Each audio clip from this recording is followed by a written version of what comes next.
अब हम पढ़ रहे हैं क्लास 11th का। क्लास 11th में जो आपका आता है आर्टिफिशियल इंटेलिजेंस के बारे में। आर्टिफिशियल इंटेलिजेंस बहुत ही अच्छा टॉपिक, बहुत ही इम्पोर्टेंट टॉपिक है, आज के ट्रेंडिंग टॉपिक्स में से एक। रियल लाइफ एप्लीकेशन, आप रियल लाइफ एप्लीकेशन कहाँ पर देखते हैं कि एआई का यूज हो रहा है। एआई का यूज जैसे कि आपने अगर देखा कि एक कार जानी है A to Z। अब ये हो सकता है A to Z इसका शॉर्टेस्ट रूट हो सकता है वो B के थ्रू जाए Z तक, हो सकता है C एंड D के बाद E के बाद Z तक जाए। कई रूट्स हो सकते हैं A to Z जाने के लिए, दिस इज शॉर्टेस्ट रूट। तो नेविगेशन सिस्टम में एआई का यूज होता है, वो शॉर्टेस्ट रूट भी दिखाएगा, इस तरीके से भी दिखाएगा, इस तरीके से भी दिखाएगा। चीजें मतलब A to Z जाने के 50 तरीके भी दिखा सकता है वो। तो एआई पावर्स नेविगेशन सिस्टम, ये नेविगेशन सिस्टम को और मजबूत करता है एआई। एआई के कारण ही नेविगेशन सिस्टम होता है इन स्मार्टफोन। स्मार्टफोन क्या हो सकता है, जैसे आईफोन हो सकता है, आईफोन, एंड्रॉइड। एंड्रॉइड इन सब फोन्स में आप देखते होंगे, आप भी यूज कर रहे हैं। ये तो एक छोटी सी चीज हुई कि मैप आप यूज कर रहे हैं by analysing real time data. Real time data, इसको याद रखना, real time data. Real time data मतलब क्या है कि इस टाइम नाइट के टाइम पर हो सकता है उसको 10 मिनट लगते हो और डे के टाइम में उसको 20 मिनट लगते हो ड्यू टू ट्रैफिक रीजन। अगर ट्रैफिक है तो वो रियल टाइम उसने डेटा उठाया, रियल टाइम उसने ट्रैफिक उठाया, एंश्योरिंग फास्टेस्ट रूट, और एंश्योर किया this is the fastest route और ये आप A to Z इस रास्ते से जा सकते हैं। This is real time application. ठीक है। सेकेंड पॉइंट आ जाता है आपका फोटो रिकॉग्निशन। मतलब क्या है कि एआई इनेबल्स ऑटोमेटिक रिकॉग्निशन। अब आप देखते होंगे कि गूगल फोटो यूज कर रहे हैं, ठीक है। गूगल फोटोज में आपको एक फोटो दिखा दिया गया कि ए नाम का फोटो है, बी नाम का है। अब आप जिस पर क्लिक करेंगे उससे रिलेटेड जितने भी फोटोग्राफ्स होंगे वो एक साथ उसकी आपका कैलेंडर टाइप का बना देता है, एल्बम बना देता है, उनको शो कर देता है। And tagging of friends in uploaded photos on social media. अगर आपकी ग्रुप फोटोग्राफी है, ग्रुप फोटोग्राफी में आपके लोग 20 लोग हैं, 20 लोगों में वो ऑटोमेटिक रिकॉग्नाइज कर दिया कि this is the photograph, this is the photo of that person. तो क्या किया उसने, फ्रेंड्स के फोटो को टैग करने के लिए अपलोड के टाइम पर उसने एक आपको बता दिया सोशल मीडिया पर कि आप इसको टैग कर सकते हैं। ठीक है।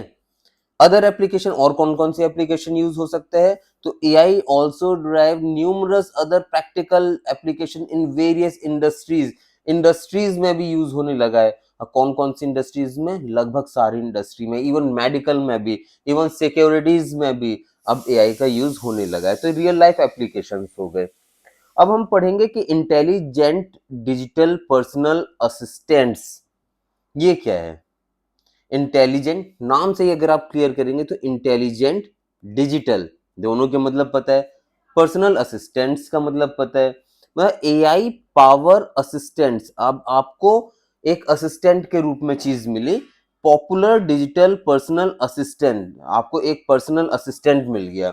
किस चीज का पर्सनल असिस्टेंट मिल गया, लाइक गूगल, सिरी। ये क्या चीज है, अगर जो नए हैं उनके लिए बता रहा हूँ, वैसे ऑलमोस्ट कई लोग यूज करते हैं आजकल। तो कई छोटे लोग से लेके बड़े लोगों तक, कार से लेके मोबाइल तक ये चीज यूज होता है। और बोलते हैं जैसे मोबाइल में उन्होंने बोला हे गूगल, तो वो गूगल को कनेक्ट करता है, मोबाइल में गूगल को कनेक्ट करेगा और वो बोल देगा कि कॉल ए, तो उसने ए को कॉल कर दिया। ठीक है। कॉल बी, तो बी को कॉल कर दिया। सीरी को बोला हे सीरी कि राइट अ मैसेज, तो मैसेज लिख दिया, और सेंड टू दिस नंबर, तो उस नंबर पे सेंड कर दिया। या सेंड टू दिस पर्सन, तो आपके फोन बुक से उठाएगा उस नंबर को और उसको सेंड कर देगा। इवन व्हाट्सएप भी वो कर देगा। ये सारे आपके जो काम कर दे रहा है केवल आपको बोलने से। तो आपको नौकर को भी क्या बोलना पड़ता है, भाई ये वाली चीज कर दो, ये मैसेज कर दो। वो मैसेज आपके लिए मोबाइल ही आज की डेट में कर दे रहा है। मतलब आपको एक पर्सनल असिस्टेंट मिल जा रहा है। किसके हिसाब से, एआई के हिसाब से। एआई की ये सब technology, intelligent digital personal assistants. ठीक है। Cortana and Alexa are driven by AI technology. ये सब आपके चार एग्जाम्पल हो गए। अगर कोई एग्जाम्पल पूछता है तो क्या क्या है, सिरी, आपने सिरी का यूज किया होगा, मोस्ट ऑफ द स्टूडेंट्स ये किए होंगे। Second Google now, Google now भी किए होंगे, मतलब गूगल आपने किया होगा, गूगल, ठीक है, और कॉर्डेना, एलेक्सा, ये सब चीज़ें यूज़ किए होंगे। बहुत ही इंपॉर्टेंट चीज़ें हैं, यूज़ नहीं किए हैं तो क्या करना। अब नेक्स्ट टॉपिक आ जाता है, सिमुलेटिंग ह्यूमन इंटेलिजेंस। नाम से ही आपकी आधी सॉल्यूशन, आधा आंसर निकल जाता है। जैसे कि सिमुलेटिंग, सिमुलेट करना, synchronise, a type of synchronisation, इस तरीके से चीजें हो गया। और ह्यूमन इंटेलिजेंस, ह्यूमन के इंटेलिजेंस, अब इसका अब थोड़ा सा मतलब समझना है और आपको पूरे टॉपिक का मतलब समझ में आ जाएगा। गोल ऑफ एआई, एआई का गोल क्या है? AI aims to replicate human cognitive function and decision making process in machine.